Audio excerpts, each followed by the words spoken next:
Hello and welcome back, and somebody has their voice back, which means he gets to sit there and look pretty this time. Finally.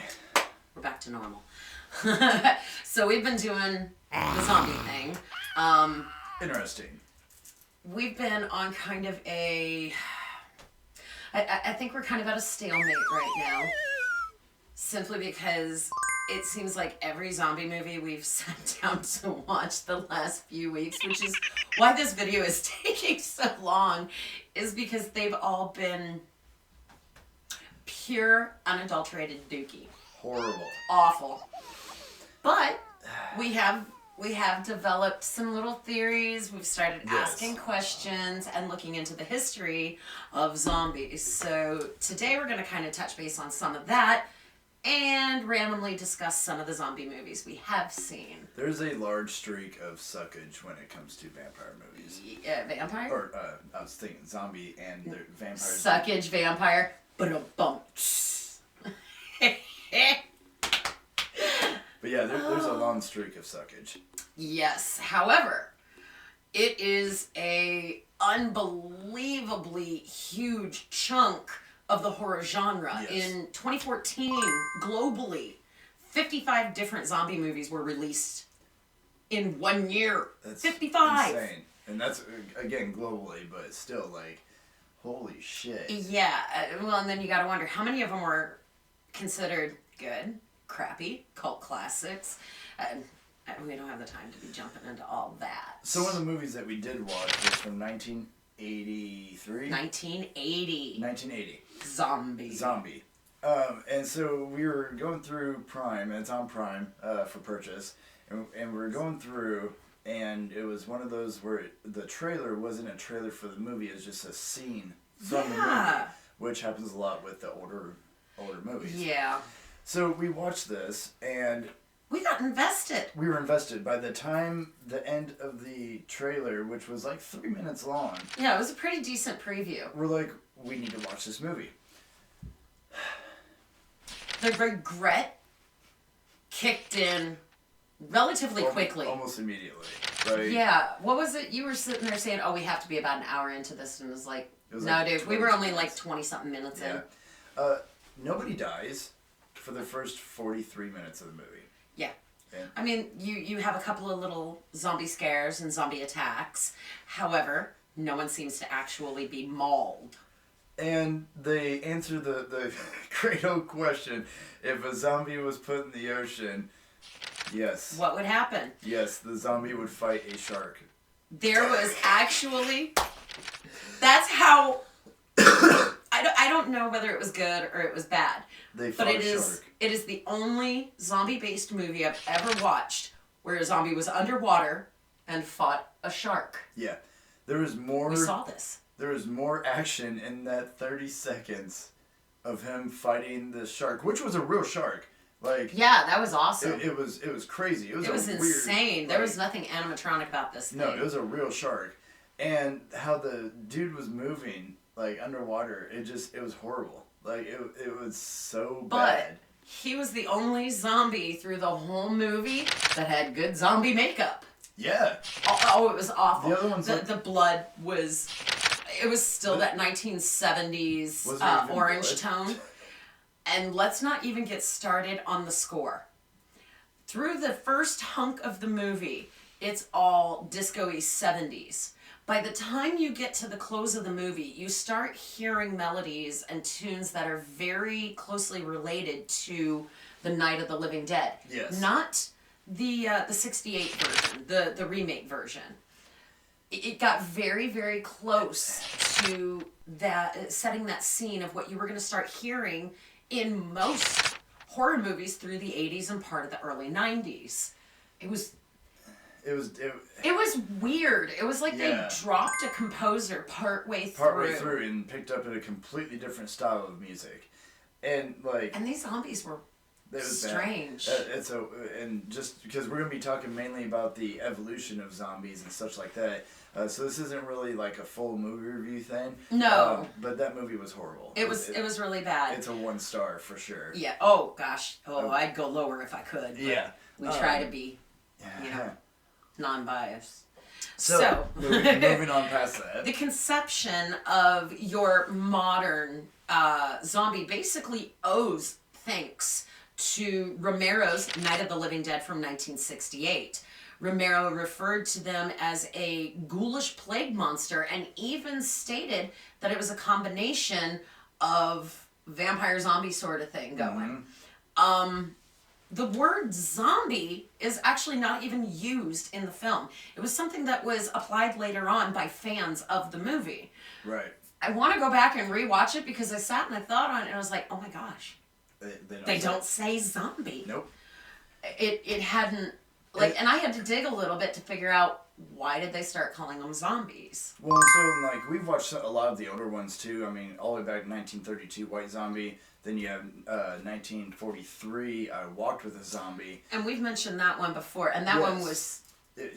So the evolution of zombie, going from a mental illness kind of state. Some people associate it with schizophrenia. Yep, and then you have voodoo, and where now, for the past 15, 20 years, about 20 years now, it's virus-based. Yeah, whereas prior, you know, they referred to it as, they went with the Haitian folklore of, you know, zombies caused by magic and voodoo and spells and crap.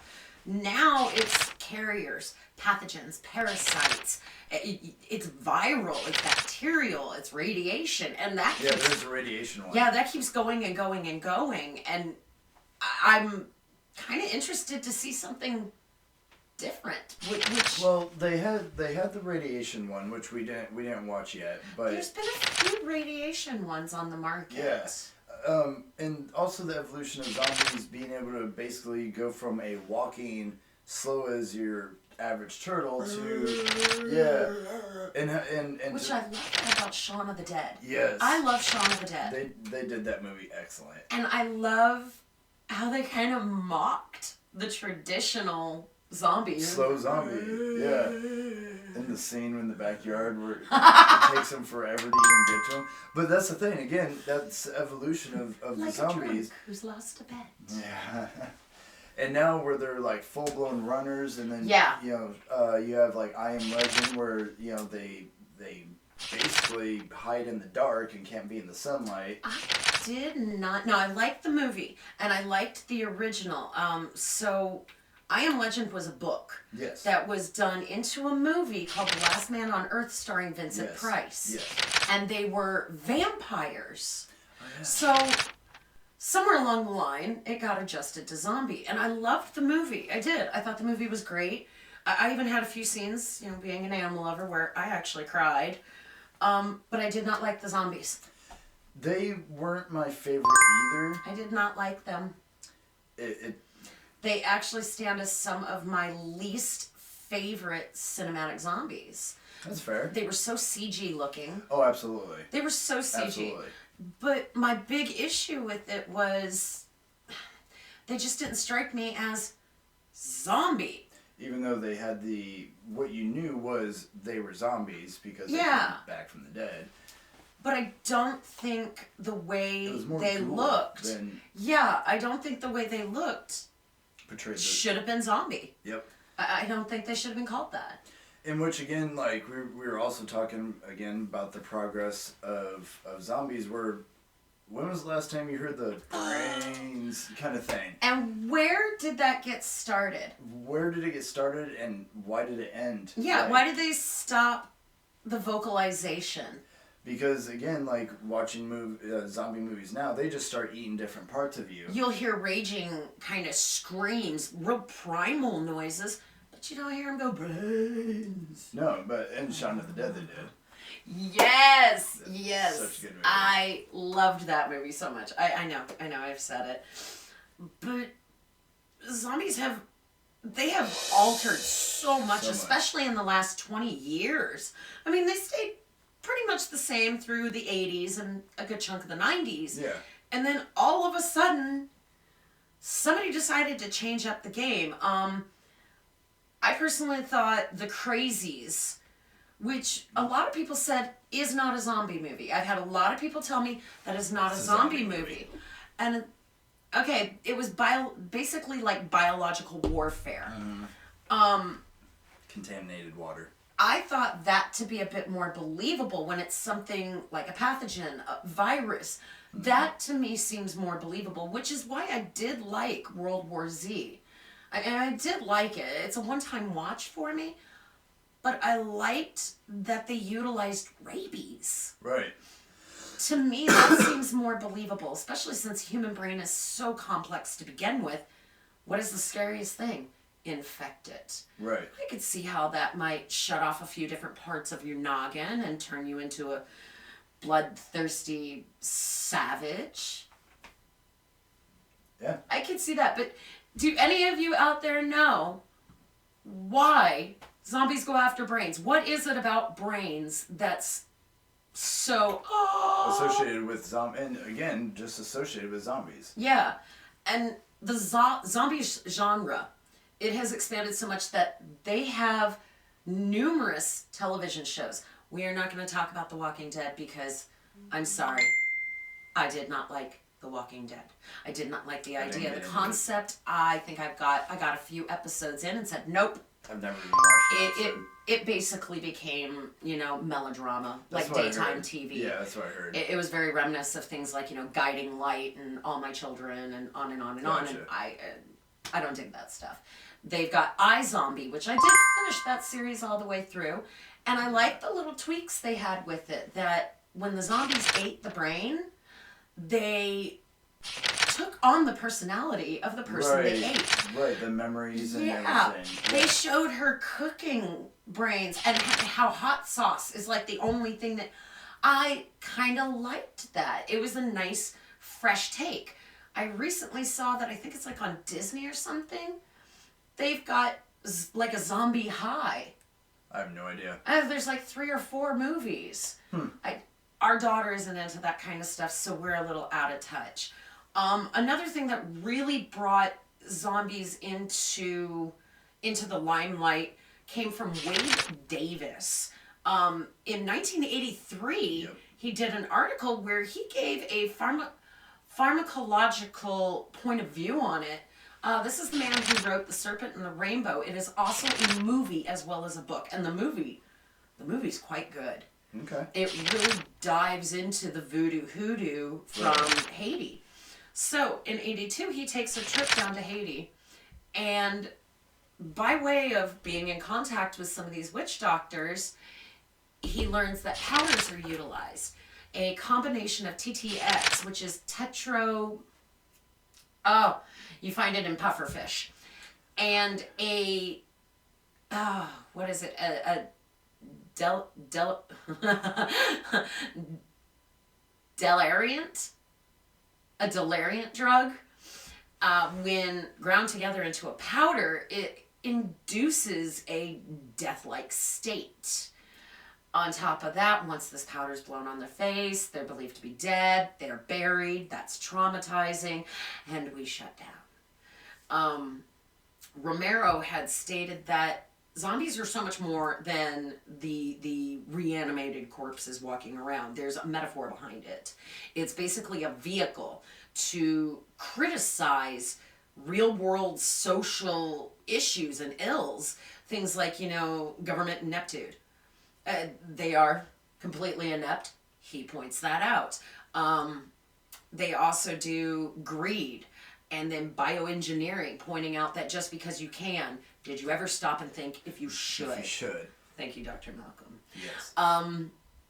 They even go into, it's even a metaphor for slavery and exploitation. But all the while, we get to indulge in these post-apocalyptic fantasies. Watching the original Night of the Living Dead, the black and white. Yes. I think I was like 7, 8 years old. I did not find it scary at all. However, I have read articles from back in the 60s when the movie first came out discussing how people in the audience in the theater were terrified, that it was no longer an exciting thing about partway through. They were legitimately scared by this. I can't relate to that. I can only imagine what they would think seeing, Dawn of the Dead, the remakes, Right. and World War Z, and all of I would like to know their thought on that. I'm sure their original isn't nearly as frightening anymore. No, not at all. Not even close. No. But and like I'm not a huge zombie fan to begin with. Just not my. We already did vampires. Yep. So it's not my monster choice. However, there are a couple here and there that are pretty good. But the ones recently that we have watched have sucked. Yes, and we've been ping-ponging back and forth. Yeah. From very recent. 30-year difference. Yeah, we've been doing very recent, and then we've been doing very old. Absolutely. I gotta say, I prefer the modern zombie. Yes. I mean, the old ones are nice to watch just to, watch something because it's recognizable. But I do prefer the modern zombies so much more. The faster, the more threatening. Yeah, it gets that blood pumping. Yeah, I find the more mobile ones a lot more threatening. Definitely. We're going to continue watching our zombie movies, and hopefully we'll come across something that is worthy of a full-blown review before the month of July is up. Yes, and what is our next theme? Was it aliens? Aliens. Yeah. Extraterrestrials will be our next theme, so we're going to try and squeeze one more zombie movie in, and then we're going to start doing some alien movies. If you know any extraterrestrial type movies, I don't care whether it's considered thriller or suspense or drama. If you know any that are pretty darn good and will give you a little bit of a jolt, please put it down in the comments. Let us know. We are always looking for recommendations of something to watch because we can't be left to our own devices, apparently. It's been pretty good. So, yeah. Thank you guys for another episode of Gore to Be Gore. Thank you very much. And every single one of you have absolutely pleasant nightmares.